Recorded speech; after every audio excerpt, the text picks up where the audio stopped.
ടിപ്സിലേക്ക് എല്ലാവർക്കും സ്വാഗതം. ഇന്ന് നമ്മൾ ഗോതമ്പ് പൊടിയും ചക്കപ്പഴവും കൊണ്ട് വളരെ രുചികരവും ഹെൽത്തിയുമായ ഒരു പുട്ടാണ് തയ്യാറാക്കുന്നത്. അതിനായിട്ട് നമ്മളിവിടെ കുറച്ച് ചക്കച്ചുള എടുത്തിട്ടുണ്ട്. ഇതിൽ നിന്നൊരു 10 എണ്ണം എടുത്ത് കുരു കളഞ്ഞ് നമുക്കൊന്ന് അരിഞ്ഞെടുക്കാം.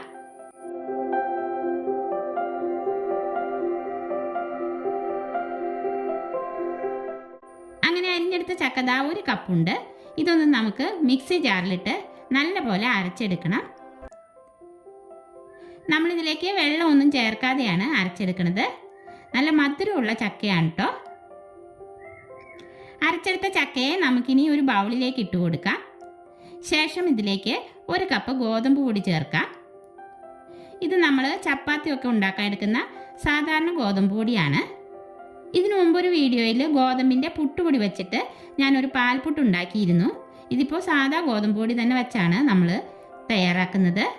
പിന്നെ ഇതാ ഒരു 1/4 ടീസ്പൂൺ ഉപ്പ് കൂടി ചേർത്ത് കൊടുക്കാം. ഇനി ഇത് നന്നായി ഒന്ന് മിക്സാക്കി കൊടുക്കാം.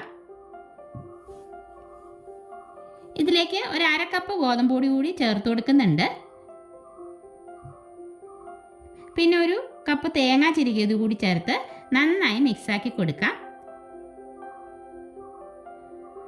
ഇപ്പം നമ്മൾ 1 കപ്പ് ചക്കപ്പഴം അരച്ചതിലേക്ക് 1.5 കപ്പ് ഗോതമ്പ് പൊടിയാണ് ചേർത്ത് കൊടുത്തത്. ഓരോ പൊടിയുടെയും അനുസരിച്ച് ഇത്തിരി വ്യത്യാസമൊക്കെ വരും കേട്ടോ. അപ്പോൾ നമ്മൾ അല്പം പൊടി കൂടി ചേർത്ത് കൊടുത്താൽ മതി. ഇതിലേക്ക് 1 സ്പൂൺ നെയ്യ് കൂടി ചേർത്ത ശേഷം കൈ കൊണ്ട് നന്നായി തിരുമ്മി യോജിപ്പിക്കാം.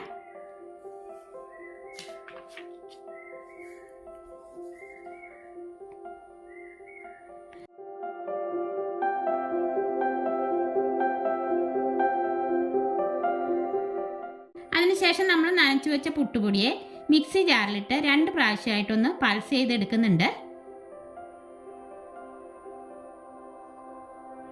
ഇതാ നമ്മൾ മിക്സി ജാറിലിട്ട് ഒന്ന് കറക്കിയെടുത്തപ്പോൾ നല്ല സോഫ്റ്റ് പുട്ടുപൊടിയായിട്ട് വന്നിട്ടുണ്ട്.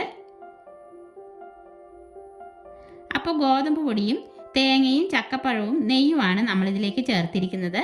നല്ല മധുരമുള്ള ചക്കയായതുകൊണ്ട് തന്നെ ഇത് കഴിക്കാനായിട്ട് കറിയുടെ ഒന്നും ആവശ്യമില്ല. നമ്മളിത് ഇഡ്ഡലി പാത്രത്തിൽ വാഴയിൽ വെച്ചിട്ട് ആവി കയറ്റിയെടുക്കുകയാണ് ചെയ്യണേ കേട്ടോ. ഇഡ്ഡലി പാത്രം അടുപ്പത്ത് വെച്ചത് വെള്ളം തിളച്ച് വന്നിട്ടുണ്ട്. ഇതിലേക്ക് ഹോൾസ് ഉള്ള ഒരു തട്ട് ഇറക്കി വെച്ച് കൊടുക്കാം.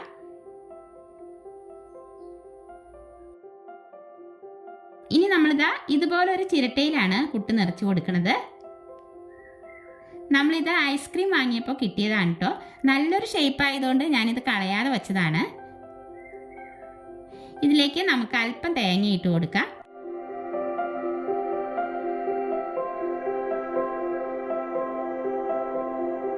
എന്നിട്ട് പൊടി നിറച്ച ശേഷം തട്ടിലേക്ക് ഒരു വാഴയില വച്ചു കൊടുക്കുന്നുണ്ട്.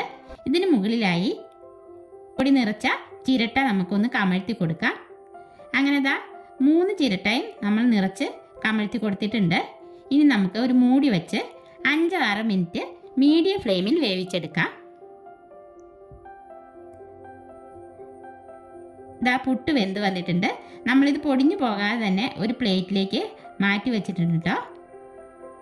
നല്ല സോഫ്റ്റ് പുട്ടാണ്. അപ്പോൾ ബാക്കി പൊടി കൂടി നമുക്കിതുപോലെ ആവി കയറ്റിയെടുക്കാം. അങ്ങനെ നമ്മൾ പുട്ടെല്ലാം ചുട്ടെടുത്തിട്ടുണ്ട്. അപ്പോൾ വളരെ രുചികരമായ ചക്കപ്പഴം പുട്ട് ഇവിടെ റെഡി ആയിട്ടുണ്ട്. ഗോതമ്പ് പൊടി ആയതുകൊണ്ട് നല്ല ഹെൽത്തിയുമാണ്. അപ്പോൾ ഇന്നത്തെ നമ്മുടെ ചക്കപ്പഴം ഗോതമ്പ് പുട്ടിൻ്റെ വീഡിയോ എല്ലാവർക്കും ഇഷ്ടപ്പെട്ടെങ്കിൽ ലൈക്ക് ചെയ്യാനും ഷെയർ ചെയ്യാനും സബ്സ്ക്രൈബ് ചെയ്യാനും മറക്കല്ലേ. അടുത്ത വീഡിയോയിൽ നമുക്ക് വീണ്ടും കാണാം.